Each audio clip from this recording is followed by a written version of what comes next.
This is the story of Mala Zimetbaum and Edward Galinsky, also known as Romeo and Juliet from Auschwitz.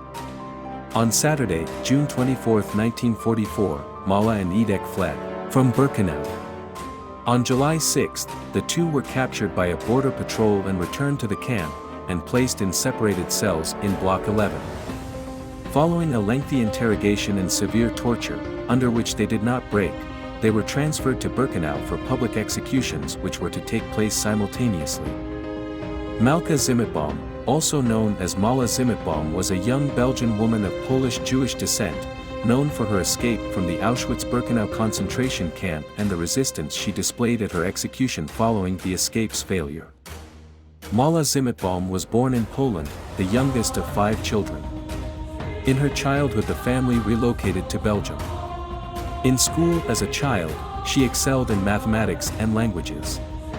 In September 1942, she was among the Belgian Jews deported to the Auschwitz concentration camp.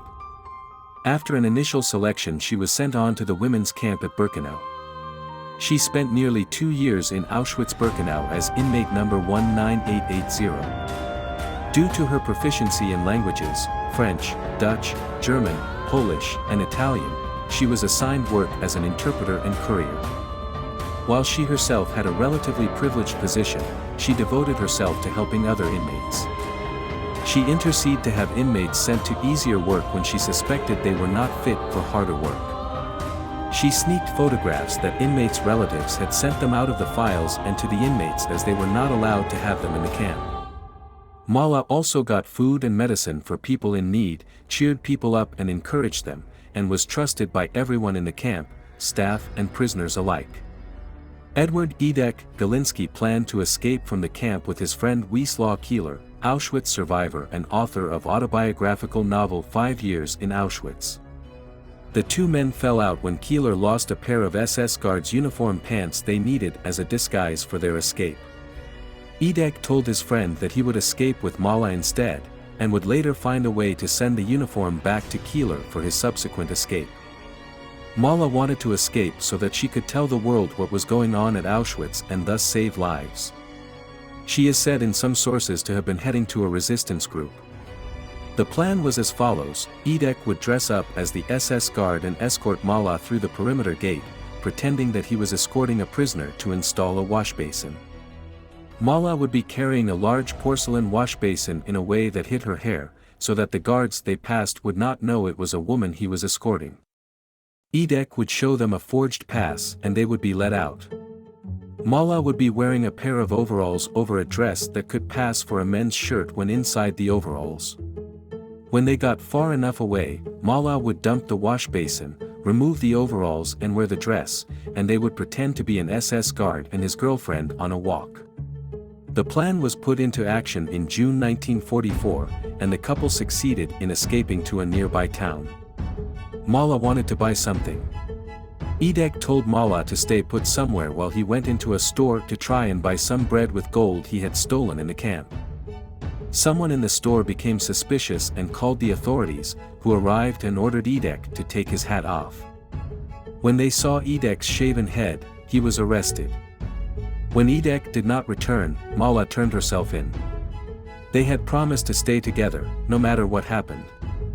Mala and Edek were taken to Block 11 in the main camp at Auschwitz, a punishment barracks known as the bunker.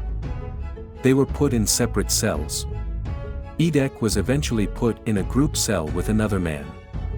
Edek scratched his and Mala's names and camp numbers into the cell wall.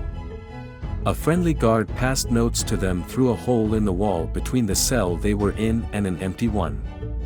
Sometimes Edek and Mala would whistle to each other down the hall. When outside for exercise, Edek would stand near the window he thought was Mala's cell window and sing an Italian aria.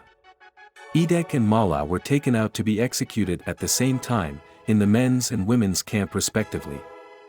Edek jumped into the noose before the verdict was read, but the guards put him back on the platform.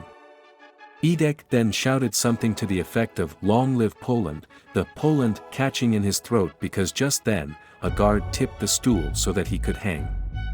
One person told all the other prisoners to take their hats off as a respect to Edek, and they all did, to the fury of one guard in particular. Meanwhile, Mala took a razor blade out of her hair and slit the veins on the inside of her elbows. Accounts vary as to what happened next. Some people say she said that they would soon be liberated. Some say she shouted at the guard she slapped that she was dying a heroine while he would die a dog.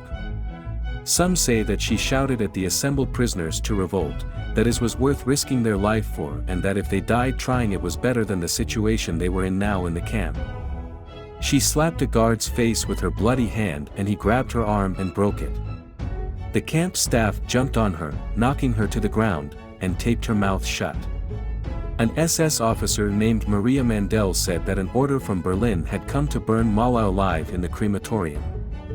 They put her on a wheelbarrow and selected several prisoners from the front of the group of onlookers to take her to the nearby camp infirmary. The nurses bandaged her arms as slowly as possible, trying to make her die as quickly as possible. Mala said weakly to the assembled prisoners, "The day of reckoning is near." On the way to the crematorium, Mala told the women pulling the handcart she was on that she knew she could have survived, but she chose not to because she wanted to follow what she believed in. Accounts of her death differ. Some said she bled to death on the cart. Some say a guard took pity on her and shot her in the crematorium. Some say a guard took pity on her and gave her poison at the crematorium. Some say she had poison on her and took it before she could be burned alive.